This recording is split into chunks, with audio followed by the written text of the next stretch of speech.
Welcome to the last breakfast. Please enjoy the video. You start by writing the quadratic in standard form and spotting the huge coefficients. This tells you where to simplify first. Once done, divide every term by a common factor or greatest common divisor to shrink numbers while preserving roots. If coefficients differ by orders of magnitude, scale variables or the equation by 10n, so typical values sit between 1 and 1000. This reduces numerical cancellation and makes subsequent arithmetic manageable. Make sure to track the scaling factor so you can reverse it later when interpreting roots. You calculate the discriminant d carefully, using higher precision to avoid roundoff when b2 nearly equals 4ac.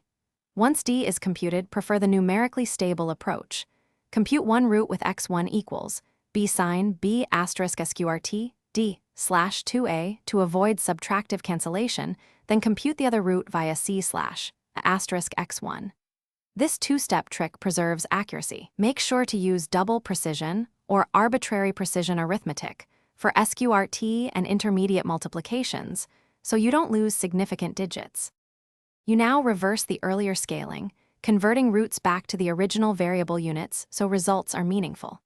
Once rescaled, verify each root by plugging into ax2 plus bx plus c and computing the residual. Small residuals indicate success. If you observe residuals above your chosen tolerance, recompute using higher precision, change scaling, or use rational arithmetic to avoid floating point error. A good troubleshooting tip. If results are unstable, try the complementary root formula or use a library that supports arbitrary precision. Thanks for watching. If this was helpful, leave a like and consider subscribing. See you next time.